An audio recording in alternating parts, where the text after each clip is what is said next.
Comment étudier ces projets, comment trouver la poutre la plus sollicitée, comment paramétrer Robot Structural Analysis Professionnel suivant la norme HeroCode 2, comment je fais afin de bien dimensionner la poutre jusqu'à trouver la poutre qui était la plus sollicitée. Les amis, nous allons continuer nos séries de formations là. Cette fois-ci, nous allons voir ensemble avec vous comment vous serez à mesure donc de dimensionner, cette fois-ci, la poutre la plus sollicitée, suivant la norme HeroCode donc 2, et ensuite d'achever ces projets. Alors, pour ce faire, c'est simple.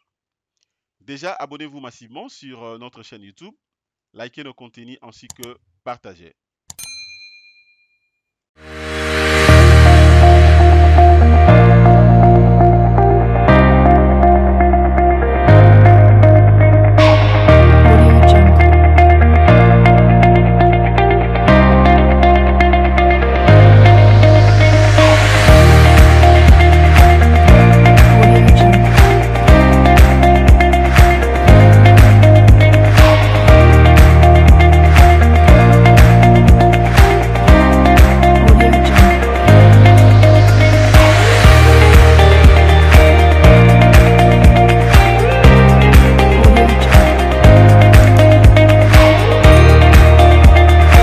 Voulez-vous devenir expert, maîtriser les dimensionnements? Voulez-vous maîtriser le logiciel Robot Structural Analysis Professionnel? Voulez-vous comprendre les dimensionnements avec Jinkonga Tutoriel? Abonnez-vous sur notre chaîne YouTube, abonnez-vous sur notre page Facebook, abonnez-vous sur notre page Instagram, abonnez-vous sur notre page TikTok, contactez-nous, achetez vos formations et vous serez bel et bien très compétitif. Merci, au revoir. Bonjour tout le monde, j'espère que vous allez bien. Comment je fais pour dimensionner la poutre la plus sollicitée dans ce projet? Le même projet d'un réservoir cylindrique enterré, un réservoir qui est bien sûr plein, mais cette fois-ci la dimensionner suivant en fait la méthode HeroCode 2. Comment je fais pour dimensionner la poutre? D'abord les amis, je vais commencer par sélectionner toutes mes poutres. Je clique à vide. Pour ce faire, je vais utiliser toujours la sélection spéciale. Je prends édition, sélection spéciale, et puis par couleur. Je vais cliquer sur attribut. Je cherche maintenant la poutre en question. Je prends poutre cylindrique avec sa section de 60 x 100. Je clique là. Je vais les isoler. Voilà, toutes mes poutres sont là. Et ensuite, je clique ici. Croquis déprofilé. Je peux cliquer à vide. Alors, là maintenant, je prends MNT. Je vais prendre le moment suivant la direction des Y. J'applique. Je vais cocher la description ainsi que différencier. Pourquoi pas uniforme aussi. Et là, je viens appliquer. Alors, je me rends compte que le diagramme, l'échelle des diagrammes ne me convainc pas. Et donc, je suis obligé d'augmenter ça un tout petit peu. Voilà, j'augmente. OK. Déjà, à ce niveau ici, je vois très bien le fil de la poutre la plus sollicitée. OK, c'est ce fil ici. En réalité, c'est ce fil ici. Vous voyez, ça se voit déjà. Alors là, c'est suivant la direction des Y. Je vais vérifier aussi les moments des torsions suivant la direction des X. Question de me rassurer. X, c'est minime, 35,14, mais tandis que Y, c'était dans les 375,33. Alors, je m'en vais voir aussi suivant l'essence des Z, c'est minime, et donc je considère seulement les Y. Je clique à vide.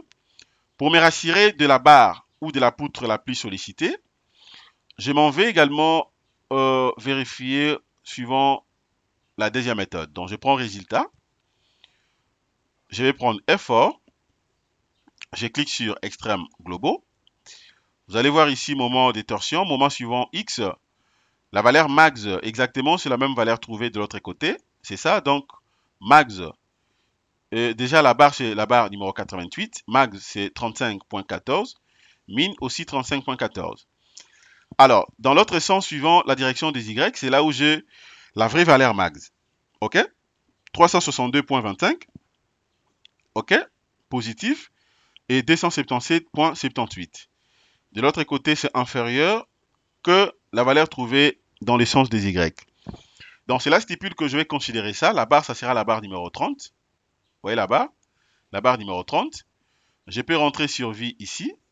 Je rentre sur vie. Je mets la barre là. Je mets 30 et puis je fais Enter. Vous voyez, dès que je fais Enter, vous allez vous rendre compte que je trouve quasiment la même barre. OK? La même barre. Alors, maintenant, je vais passer au dimensionnement. Je viens là.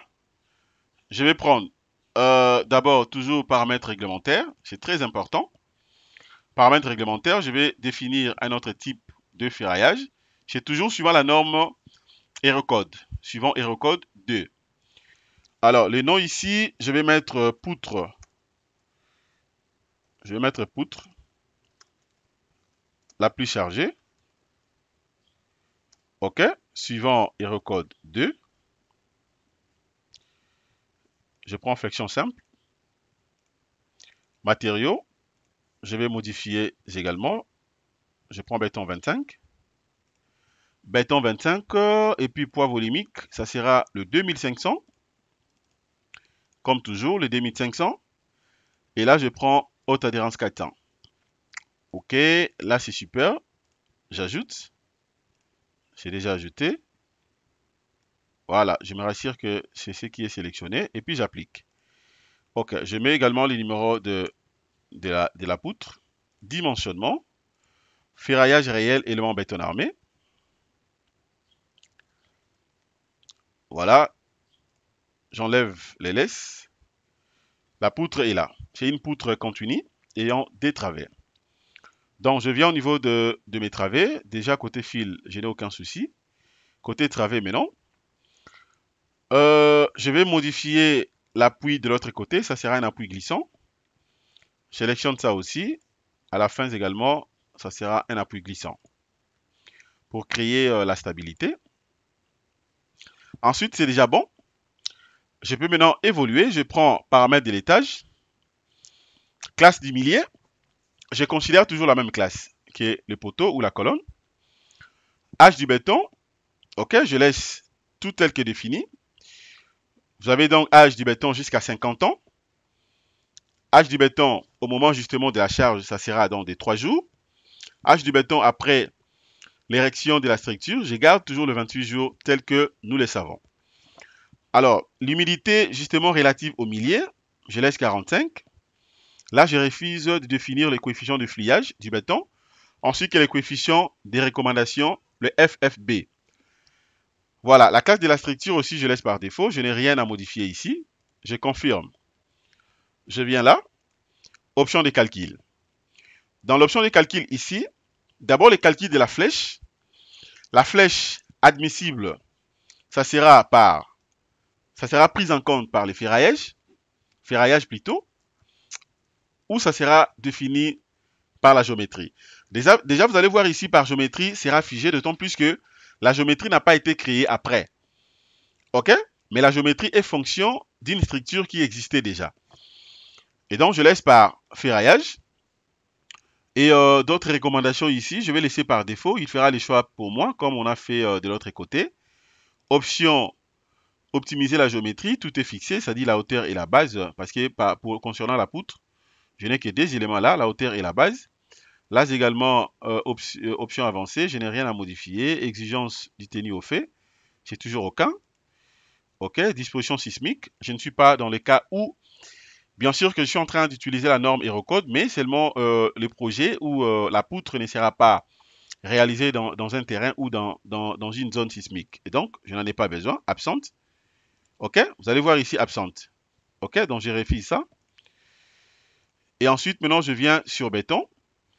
Tout est déjà bien arrangé. Je vais prendre seulement confirmer le 2500. Diamètre du granulat qui prédomine ici, ça sera les barres des 14. Diamètre 14. Haute adhérence, je prends haute adhérence 4 ans. Barre, je prends barre des 12. Haute adhérence 4 ans. Pour les cadres, je prends barre des 6. Armature additionnelle, je prends barre des 6. Non, armature additionnelle, ça prend justement le même type de barre que l'acier longitudinal. OK? Vous allez voir que ici, c'est beaucoup plus clair, d'autant plus que je suis en train d'utiliser, voire même un logiciel Pirema Pro, Robot Structural Analysis Professionnel 2024. Ok, donc c'est une version presque déjà vraiment récente. Ok, je confirme. Ensuite, option de calcul, c'est là où je viens d'être tout à l'heure, disposition de ferraillage. Le ferraillage, ça se fera par fil, vu que j'ai des travées. Et puis, je n'ai pas besoin de barre bateau. Là également, je vais laisser par défaut. Nombre des lits dans le faisceau ici, je vais prendre 3.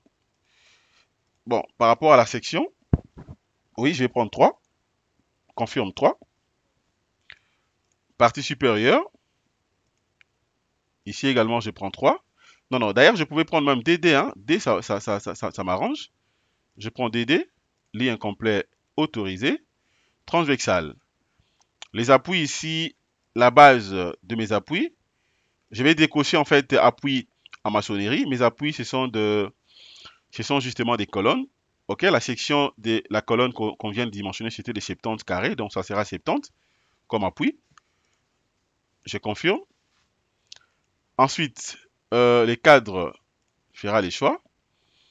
Je vais épingler les armatures contre le poussé au vide. La poussée au vide, je confirme de l'autre côté. Crochet, je prends 10 cm. Et puis OK. La réservation, je n'en ai pas besoin. Donc, dans ce projet, il n'y a pas de réservation côté poutre. Je vais prendre maintenant analyse, paramètres de dessin. Question de me rassurer que tout est bien là-bas. OK, c'est super. Et je lance le calcul. Voilà, j'ai patienté. OK, super. Je viens de lancer les calculs. Regardez ce qu'il m'a donné. OK. Voilà, calcul de réservation plein suivant la norme HeroCode 2. OK, donc c'est ça. HeroCode 2, calcul des réservoirs plein. Réservoir enterré, mais bien sûr plein. OK, donc c'est super. C'est comme ça que vous serez aussi à mesure de dimensionner en fait la poutre la plus chargée, la suite et de l'autre côté. Je m'en vais voir la note de calcul, question de me rassurer que je n'ai aucune erreur. Vous voyez? Vous voyez? Donc c'est ça la différence entre Bayel et HeroCode 2.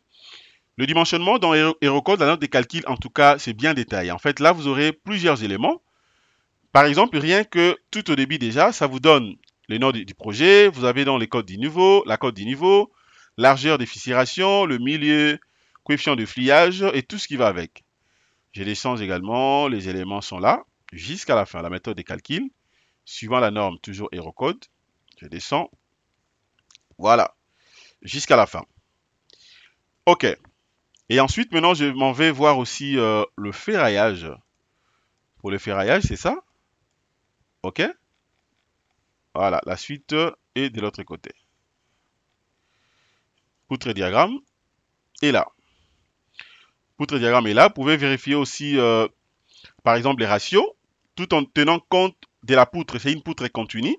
Et donc, c'est considéré comme une poutre hyperstatique parce que vous avez deux travées et plusieurs appuis.